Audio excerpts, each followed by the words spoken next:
और उनकी जो प्रमुख 10 मांगे थी उसमें बताना चाहूँगा कि पहला मांग स्थायीकरण एवं संविलियन को था, दूसरा नियमित हेल्थ कैडर की स्थापना और तीसरा नियमित भर्तियों में सीटों का आरक्षण।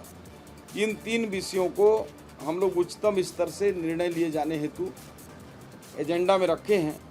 चौथा, कार्य मूल्यांकन व्यवस्था में पारदर्शिता, इसको हमने पूर्ण कर दिया है। मेडिकल अवकाश की सुविधा उन्होंने मांगी थी, तो दुर्घटना या आपातकालीन चिकित्सा परिस्थिति में 30 दिन का चिकित्सा अवकाश का प्रावधान हमने कर दिया है और एक कदम उससे बढ़कर उसको एक समय सीमा में निराकरण हेतु आगामी आने वाले इसी की बैठक में उसको जिला स्तर पर ही हो, ऐसा तय किया गया है। लंबित 27% का जो वेतन वृद्धि थी, तो आपको बताना चाहूँगा कि 22% वेतन वृद्धि पहले की जा चुकी है और 5% वेतन वृद्धि को भी हमने स्वीकृति प्रदान कर दिया है। न्यूनतम 10 लाख तक कैशलेस चिकित्सा सुविधा की मांग इन्होंने की थी, उसमें से 5 लाख की जो चिकित्सा सुविधा है उसको कैशलेस हमने कर दिया है।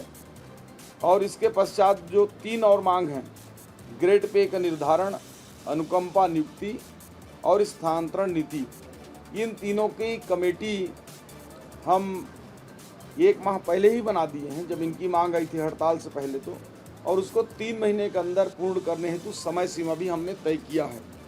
ग्रेड पे के निर्धारण के लिए हमारे एनएचएम संघ के जो सदस्य हैं उनकी एक प्रबल मांग थी कि इसकी हम घोषणा करें कि आने वाले आगामी समय में इसको लागू करेंगे। तो मैं बताना चाहूँगा कि इसको लागू करने में राज्य सरकार को दिक्कत नहीं है। कल उनकी टीम के साथ भी हम बैठे थे, तो मैं प्रदेश के सभी एनएचएम कर्मचारियों को बताना चाहूँगा कि ये जीएडी और फाइनेंस के जो नीति होते हैं उसके आधार पर संविदा कर्मचारियों के नीति तय होते हैं। यदि हम ग्रेड पे देते हैं तो अधिकांश आधा या उसके आसपास कर्मचारी ऐसे हैं जिनकी सैलरी घटेगी। इसके अलावा जो 5% का वृद्धि है हम हर वर्ष देते हैं, जितना भी उसका उनका फिक्स होता है, वृद्धि के ऊपर चक्र वृद्धि के ऊपर भी हम 5% देते हैं। वो भी छत्तीसगढ़ की जो ग्रेड पे कहें या स्केल पे पद्धति पर नहीं है, इसलिए उसका परीक्षण करने के लिए कि किसी भी हमारे कर्मचारियों का हित ना हो, और उसकी परीक्षण 3 महीने के अंदर हम रिपोर्ट मंगा लेंगे। रिपोर्ट आने के पश्चात जो एनएचएम संघ के प्रमुख लोग होंगे उनके साथ बैठ लेंगे। यदि वो उनके हित में होगा, राज्य के हित में होगा, तो निश्चित रूप से हम आगामी समय में लागू भी करेंगे। इस